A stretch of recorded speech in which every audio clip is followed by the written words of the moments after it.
What I'm about to present to you is actually the first security analysis of internet voting systems actually used in US high-stakes elections.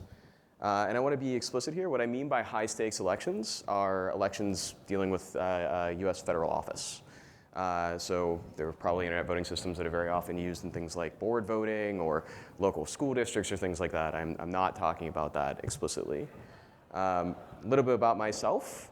I actually got all of the research I'm about to present to you are things that I did during my PhD in EECS at MIT.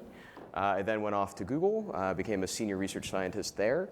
And now I'm actually an assistant professor. I just joined at Georgia Tech, where I do work on things like this. And I lead a laboratory that focuses on security, privacy, and democracy. So issues related to applied cryptography, system security, and policy law and economics in particular. So first I'm going to talk a little bit about why I ended up in this in the first place. We're going to talk about things we found, some of the challenges that existed in doing this, and then we're going to move out to the big picture. So to begin, what do we actually want from a voting system, and what do you want? How do you secure voting in general? And cryptographers have, by and large, provided these wonderful definitions that we can go off of. Really obvious one is correctness and usability. So when you cast your ballot, you want to make sure that it's actually counted correctly, count as you cast as intended, and only accessible to eligible voters. Right? This is all relatively straightforward, basically what you'd expect so far. This idea of privacy, right? Of course, that an attacker cannot learn a voter's selections. There's also this idea of receipt freeness, and this is where it gets actually kind of a little less intuitive. And the idea here is that no voter can prove the way that they voted after the fact. And the reason why you want this is so that I can't offer you $20 for your vote. And historically, this has happened quite a bit. This is part of what people call the secret ballot. But an important delta there between what you might expect, right, the privacy guarantee and receipt freeness, is that it's a mandatory factor.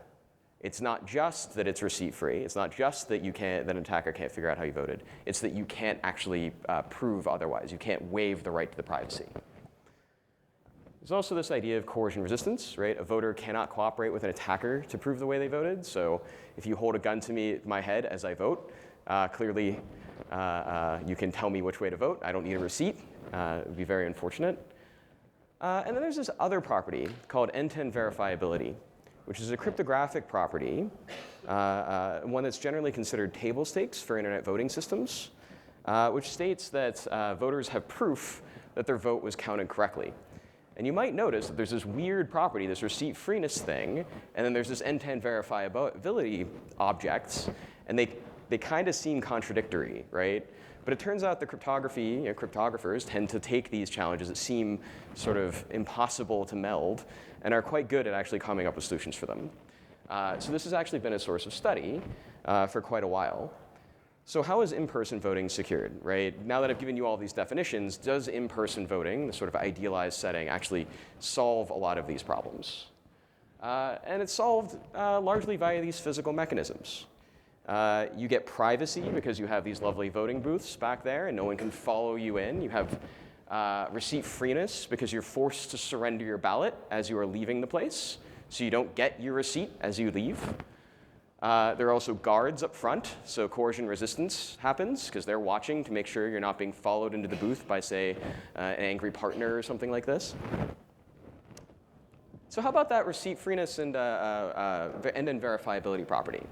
Well, by and large, most often, although there are some systems that do this, you don't get end-to-end verifiability in the same way that you might in a cryptographic sense. Instead, you have this large system, right? This sort of socio-technical system. So this is a photo of a facility that I took during a tour in Denver, so of a vote counting facility.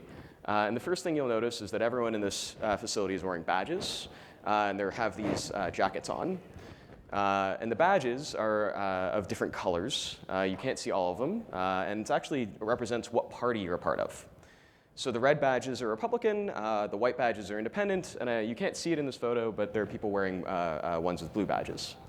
And the idea being that you cannot physically, you are not allowed on this floor by the staff unless there are two people of two different parties. So there's always someone watching someone else. So you get this sort of more socio-technical vibe. And if that's not enough, that back there actually opens out into an atrium where literally anyone can look in through a window and see the process as it is unfolding. And if anyone doesn't like what's going on or witnesses something that's incorrect, you go to court. And you do all the time, and you sue, and you ameliorate the process that way. So this is how you get that verifiability process through a sort of adversarial checks and balances. So this is how the real sort of standard in-person voting solves a lot of these problems. Now, there's a lot of critiques of this, right? To sort of the internet voting, electronic voting crowd, right, and a cryptography community crowd. The first is this lower complexity argument. So we have this massive socio-technical system with law, poll workers, volunteers, human processes. And the question is, can you replace that with the beauty and purity of mathematics? Right? Can we somehow get to this universe where we no longer have to worry about these socio-technical systems and paper and all this other craziness and just move to this other universe where we're just trusting the math? And the second critique that very often happens is that you want to increase access to voters, right? And there's fair critiques there. For example, accessibility, right? What if you need to be able to cast your ballot without the ability to leave your house? What if you're an overseas or military voter? Or what if you're going through once-in-a-lifetime global pandemic? It turns out that you actually are going to want to be able to vote in a way that's sort of more sequestered. So these are the general critiques. So what about internet voting? Well, it turns out, again, that cryptographers have been looking at this forever. And if you look at actually some of the oldest works in cryptography that help found the field, having to do with things like mixnets. So if you're familiar with Tor, these are the papers that sort of inspired Tor. The motivation there, at least to start, was actually internet voting, one of the things that they cite. There's also been a number of full systems designed, including things like Helios or Challenge end-to-end verifiable voting, Civitas, Epoch just a few years ago, and the list goes on and on. So I can't cite all of them here, but my point is that this is an active area of research. People are pushing this. And even more than that, it's actually already happening. As the panel before said, this is actually deployed in a number of states. In fact, in West Virginia, they passed a law in 2020 that said that anyone with a disability could cast a ballot over the internet. And it's interesting in West Virginia in particular because West Virginia has a higher number than average of disabled voters. Roughly 22% of their adults, for example, have serious difficulty walking or climbing stairs, which by the CDC's guidelines would make them count as somebody that could cast their ballot over the internet. So as planned for the 2020 primary, roughly 22% of voters in West Virginia were going to use the system called votes. And actually in Delaware and New Jersey, they both passed emergency measures to allow 100% of their voters to use this other system by Democracy Live. So literally anyone could have signed up during the primary to cast their ballot over the internet. The problem with this is that computer scientists like myself and the national academies, the community basically said that at this time, no ballots should be cast over the internet. So this is sort of interesting, but they didn't really have a concrete sort of description of as to why, just we don't really trust this. And that's fair, but not as interesting. So the questions that I came up with at the time, as I was seeing this happening, were, well, how well do deployed internet voting systems actually achieve the security goals that us cryptographers have come up with? And the second, and this includes, again, correctness, privacy, receipt freeness, and coercion resistance. Of course, end-to-end verifiability. And the second, are there other problems that the crypto community hasn't defined, that we haven't tried to look into, that are also valid, right? For example, what about user privacy or authentication? These are all problems that actually exist in the real world, but aren't things that actually exist in end-to-end verifiability papers. Okay, cool. So bottom line up front, I looked at these two systems. I published papers on them. Ended up taking over my life for a number of months, because at the end of this, I realized it was no longer just an idiot graduate student in a research lab. It's now MIT says, which is problematic in and of itself, but it turned into a giant kerfluffle. And the impact here was that all jurisdictions except Utah County, Utah, ended up dropping votes for the primary, and New Jersey and Delaware halted use, and others limited the use of that other system to just ballot delivery. So they would get the ballot over the internet, print it out, and mark it and mail it in. And this was a really good result.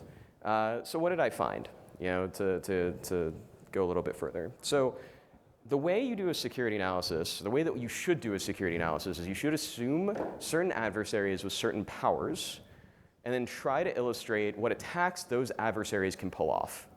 So in this case, you might consider whether or not on-device malware can detect what the ballot says, stop the ballot, learn what the ballot says, alter the ballot, or learn something interesting about the voter. We considered 4 adversaries: on-device malware, the company servers, a network adversary, so this is someone who just sits on the network and watches, and just third parties that are involved in the system that you might not expect a priori. We also questioned whether or not it was end-to-end verifiable, receipt-free, or coercion-resistant, right? So the normal sort of threat model of an election. So Votes is just a mobile app. Let's start with that. And they use these interesting third parties. One of them is called Zimperium, which is a sort of in-app antivirus. They have an identity provider called Jumio. And because venture capital exists, they also use the blockchain. OK. And if you looked sort of at a general sort of network diagram, this is kind of what that network looks like. So let's assume that an attacker controls the voter's device. So let's go into Zimperium's little malware detection system. What this thing will do is it'll scan your device immediately and then after every app resumes. So let's say you go off and check your email or something like that, and you come back to the app. It then scans your phone for whatever maliciousness happens to be there. Looks for things like known exploits or malware on the device, any indications of analysis. So for example, if you actually enabled like debugger or something like this, it would detect this and flag it. And it'll snitch on you. So it'll tell both Zimperium and Votes' API servers that you were doing something that they didn't like. So that's all interesting. The one problem with Zimperium is that you can turn it off, right? So if you control the device, you control the Java runtime, and you can stop certain things from executing. So who cares whether or not this thing is running? Well, I just return, yeah, the device is clean. Don't worry about it, bro. And it's actually really not that much code once you get your device set up properly.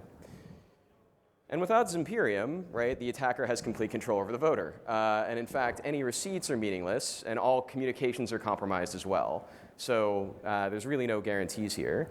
And there's actually really not much that can be done to prevent this, as far as we can tell. OK. At this point, you're like, but that requires an attack that happens as the election is ongoing. And you're like, Mike, that's a really, that requires an operator. We're expecting the NSA to be sitting on people's phones like while an election's happening. That's really hard. OK, fine. What if we only get access to someone's device like after the election happens? And it turns out that there's this encrypted database that exists on device, which contains the user's vote history, everything used that's used to authenticate the voter to the server. And this is done through a key derivation of a PIN that the user provides. This PIN is stored on disk, but it itself is encrypted using the Android key store, which means that the keys are actually stored in a hardware enclave when available. And this requires the voter's fingerprint to decrypt. And there's actually a lot of effort that goes into making this actually quite hard to break at an operating system level. So this is actually kind of OK. So all is great, right?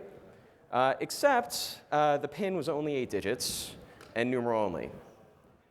Meaning, if you do 10 to the 8 combinations, right, you get about 100 million pins, about 0.05 milliseconds per guess, so about roughly an hour and a half, you're able to decrypt this database. And now you have access to the voter's vote history. You have access to anything used to authenticate them to the server, and sadness ensues. And the bottom line here is that anyone with forensic access can control the voter and see how they voted. So in other words, on-device malware can basically do everything, all of the attacks that I was discussing earlier. So that's not great. All right, but let's just say that that's not possible, right? Getting access to a bunch of devices might be hard. Maybe we're all running the most recent version of Android. It's really difficult to break into. Great. Let's assume that we're only looking at Votes' servers. And to explain what I found here, I first have to explain this sort of interesting custom cryptography that they have going on, as you might expect from a system that uses a blockchain and uses some sort of custom protocol. And it looks something like this. First, it would establish a standard HTTPS connection. So this is using TLS, right? Just same thing that you use to connect to websites every day. It would then generate 100 ECDS8 key pairs, public-private key pairs. It would then discard all secret keys except for the 57th. It would then send all 100 public keys to Votes' servers. Votes' servers would generate their own 100 key pairs, select the 57th, perform key agreement with that one, generate an ASGCM shared key, encrypt under the ASGCM, under the 57th key, agreement key, the ASGCM key. There would be a key agreement on the other side, and all communication from this point forward is using ASGCM. And this is not necessarily terribly broken, but just incredibly strange, because it's already encrypted, and now you're encrypting on top of the encryption. It's just very interesting. And the 57th key thing, for as far as we could tell, had nothing to do with security and everything to do with obfuscation. Right? So if I was sitting there with Wireshark and I had installed this on my TCP dump or something like that on my phone to get like live network capture, I would be super confused to see any of this. Like, this is super strange. And would require much more effort to see what the actual like communication was.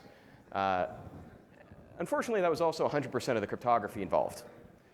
There's no communication with any blockchain that we see, right? So you might expect a proof that something ended up in a blockchain if you were the device. This never happened. In fact, there's no verification of the server's public key, which would mean that active man-in-the-middle attacks are still possible. There's no non-ephemeral public key actually sent from the device. In fact, nothing's ever even signed from the device. This is all ephemeral, which means that the API server can do literally anything it wants.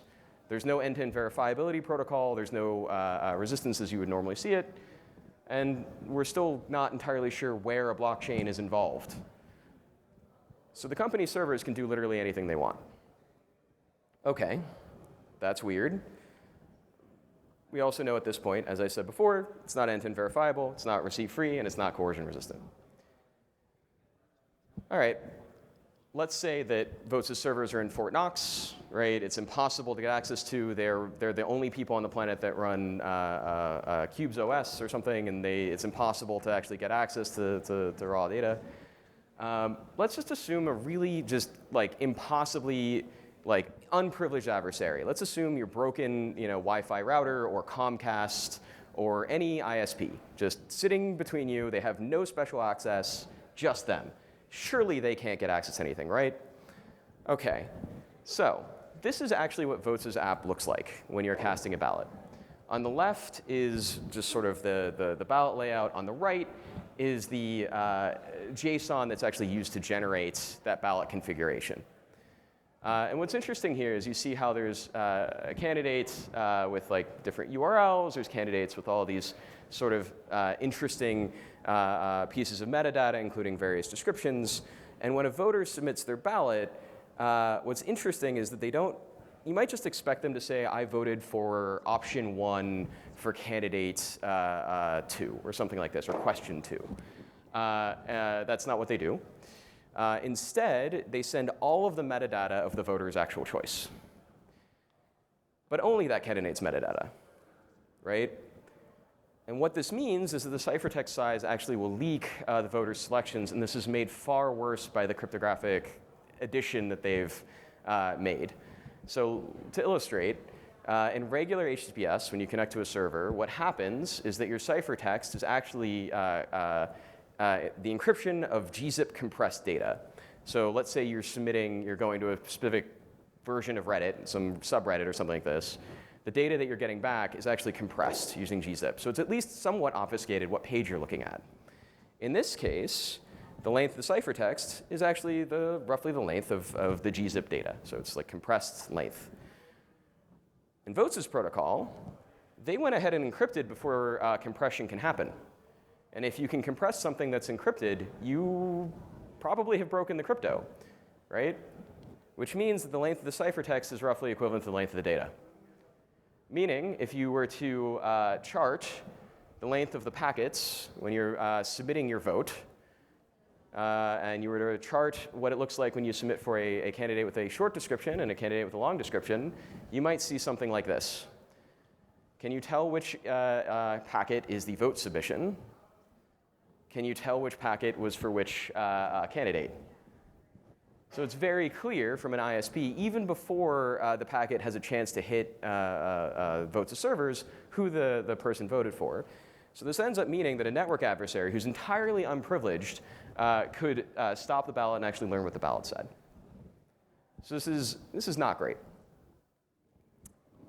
So okay, fine. We don't care about security at all. This is a different setting. You know, we're overseas. You know, we've punted on security entirely.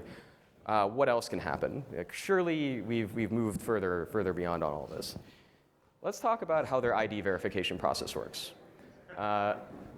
This is how, by the way, you get a peer-reviewed paper anonymous submission to happen when you can't take a photo of your face. So ID verification in Votes' world works through a photo of your ID and a photo of your face. And it does some ML to match the selfie and your ID. Right? It then does some OCR to pull off your address and things like this. It's actually quite nice. And it also does something called liveness detection to test whether or not you're doing a photo of a photo, for example. So if you have like your ID and then you take a photo, you know, steal someone's ID and then have a photo of them, you can't make it work either. However, none of this is done on the device. So what's happening here is that a video is actually shoved off to servers at Jumio, and they get both of these images and the device's GPS location. And the only place in-app where this is mentioned is in the bottom right corner of these photos on these interstitial screens, right? So no one knows that this is happening. And I wouldn't be such a stickler for this, but the actual initial use case for this were soldiers in theater.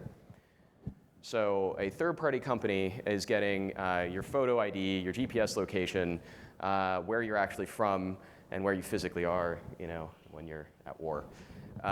And by the way, Jumio isn't entirely a US company. The majority of their devs are actually in India. Anyway, so a third party can actually reject your application for you know, access, right, because they can say no, and they can learn a ton of personally identifiable information about the voter. All right, how about Democracy Live? I'm not going to go too in-depth on them because, bluntly, they're a web app. They run on AWS. On-device malware can basically do all the same things. Company servers can do all the same things. A network adversary. We only really got to the stop ballot part because, to be honest with you, we didn't try to do anything more because at a certain point it was like kicking a dead horse. It's also not end-to-end verifiable, receipt-free, or coercion-resistant, very clearly. On the privacy angle, the user actually uploads their secret ballot selections, even if they're in a configuration where the voter wanted to print out and physically mail in the ballot. So Democracy Live would end up getting a lot of information without even you really knowing about it. It also collects the voter's name, address, date of birth, a social security number, and a browser fingerprint, which is a super hostile user tracking agent. So like you might be familiar with web cookies. Think of a version of web cookies that you can't get rid of by clearing your cookies. That's what a fingerprint basically is. It also uses Google Analytics, and Google gets your voter ID and party affiliation, and there's no privacy policy. So they can do whatever they want with this data, as far as we know. So I just want to go back to this photo, right? So we have our two idealized systems. You have the sort of in-person voting system, and then you have the beauty and purity of mathematics, and you're just trusting the beauty and purity of mathematics, but oops, you're really trusting these companies, but also you're trusting, you know, the browser that they're using and the internet connection they're using and the hosting services that the companies used, which included all these. And then you're also entrusting the third parties that you've never heard of. And then on top of that, you're trusting the mobile phone developers like Oppo and OnePlus, who are also not necessarily US companies. So it turns out this like complicates that mathematics, that beauty and purity that we were all going for. So what were some of the challenges that we had? And I think the key challenge that we had, honestly, was vendor hostility at the time. And in fact, they took a lot of steps to make analysis hard. There was no formal documentation. And in fact, a lot of the documentation had claims like doubly anonymized, end-to-end vote encryption, anonymized voter-verified digital receipts, voter-verified audit trail, and I think my favorite was we don't cast your ballot over the internet, it's printed out first. So they would get over the internet and then print it out, and then that was yeah. It's interesting. None of these, of course, have cryptographic definitions. They kind of feel like near misses of cryptographic definitions, right? Like I know what a real guarantee is, but I'm not going to claim that I do that because I can't. There's also heavy use of program obfuscation. Votes was actually so heavily obfuscated that it crashed my version of IDA Pro when we tried to use it for the portions that use C. The vulnerability disclosure policies actually prohibited sharing results. And I think one of I don't have full time to go over every single incident that we dealt with here, but earlier that year, a student at University of Michigan apparently took a look at the system and had the FBI sicked on him, got swatted. I actually don't know what happened to this person, but they ended up getting called, cops called on them. So we were forced to deal with this situation. Like, how do we even begin to report this? And saw this quote, and it was in that same article. It said that given our elections infrastructure is classified as critical infrastructure by DHS, we will continue to report any such attempts in the future. And this actually gave us a really good idea. So we said, fine, you're critical infrastructure, cool. We'll go ahead and report to them ourselves. So we contacted CISA, and CISA helped us then anonymously report to the states. The states then were able to ameliorate the problem. And back out of the use of these systems. And then we were also able to get CISA themselves, we were able to get the information to the companies. So they were super useful. We then published our papers, had to deal with the media deluge. And fast forward a few years in the future, both the companies actually still deny the results, which is really unfortunate. Votes actually went ahead and claimed that our true aim was to deliberately disrupt the elections process, to sow doubt in the security of infrastructure and to spread fear and confusion. I promise you, I am already afraid and confused. I don't mean to spread it. It got even more extreme. So at a certain point, I actually helped, there's a bill or a law called the Computer Fraud and Abuse Act. And the Computer Fraud and Abuse Act makes it illegal for you to gain unauthorized access for a system. And there was a Supreme Court case that came up, which was Van Buren, v. United States, that was trying to ameliorate some of the worst parts of that bill. In particular, anti-reverse engineering clauses in terms of service. So I, along with the EFF, filed an amicus brief. This was me and actually quite a few other people, and my study was actually a part of this as an example of why you want to allow for good faith public interest security research. This was one of the case studies that they cited. And this was kind of like a very sort of wholesome thing, right? The goal was to make it clear that there's a public good reason why you do reverse engineering, which I think I'm somewhat preaching the choir in this room, that we should be able to allow people to be able to debug civic systems, right? That security and analysis is a really good thing. Votes decided to file their own brief, then responding to the first brief for the other party, claiming that actually my research was a great example of why you shouldn't allow for independent security analysis or scrutiny. So this is just a means. So next time you're worried about someone criticizing your research, just remember at least they didn't complain to you to the Supreme Court. In this case, I'm glad to say that I can't tell whether or not they were convinced by our appeal. Actually, there was a letter that was signed by a number of security researchers actually supporting our brief. And that letter was the thing that was actually cited by the Supreme Court. And in fact, the Supreme Court did find in the direction that we were hoping for. So I count that as a win, even if they didn't cite our particular brief. So going back to deployed internet voting systems for a minute, this sort of resistance is actually incredibly common. There have been 5 public analyses of internet voting systems, as far as I'm aware, that have been published. And they're the following. And in each one of these cases, they were deployed before any public analysis was done. There were also significant barriers to analysis and disclosure, right? Things like resisting your ability to be able to say afterward what happened, NDAs, things like this. All of them, except one, had poor and misleading documentation, right? So there was no either or no documentation. And all of them were found to have severe implementation and design flaws that would allow an attacker to overturn an election. So let's talk about the bigger picture, because at this point, I'm feeling pretty existential, right? We're seeing this over and over again. There's this epic loop of sort of failure.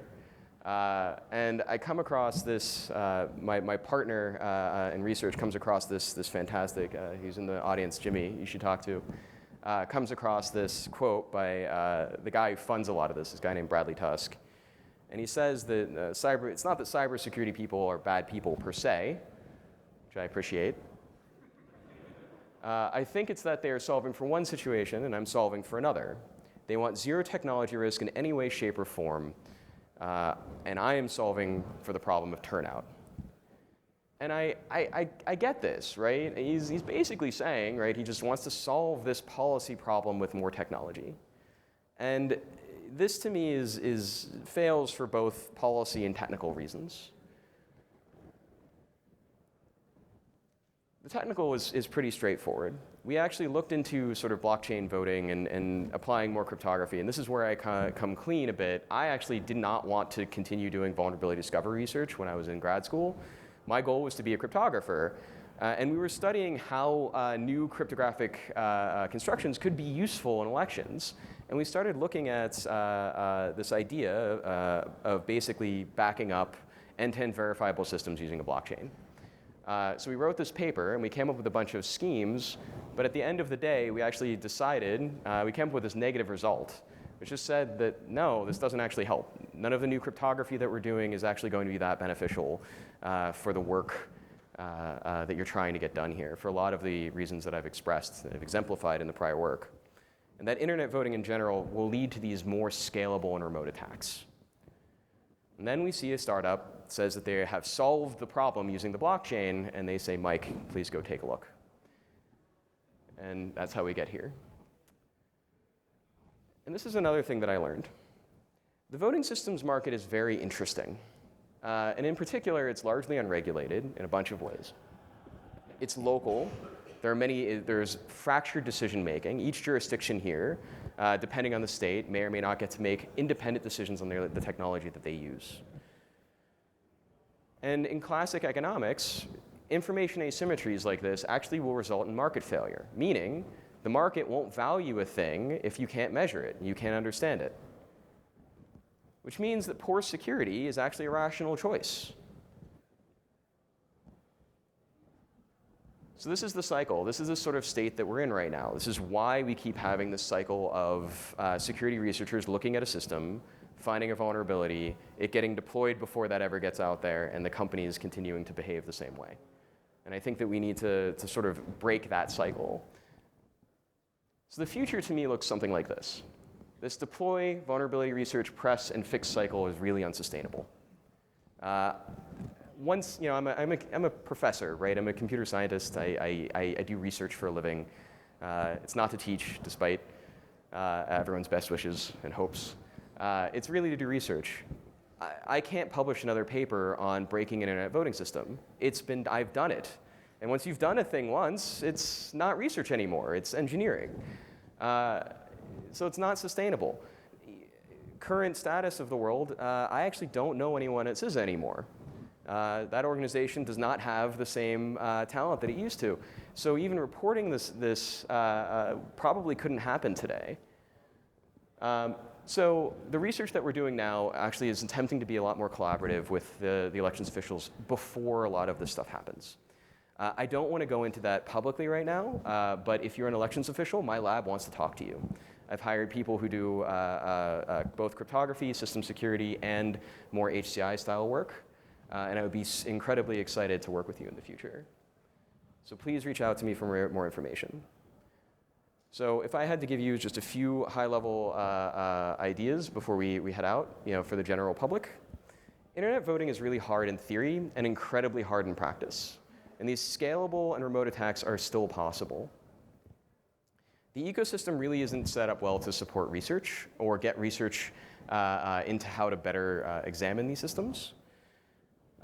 When you invite internet voting or mobile systems into voting, you are inevitably going to include trust in many third parties that you might not expect. And unfortunately, cryptography isn't going to save you. Access, privacy, and other core parts are not solved by the end-to-end verifiability properties that we have. Even in the best of intentions, the system's concerns still dominate. I don't know how to solve those problems, and I've worked on them for quite a while.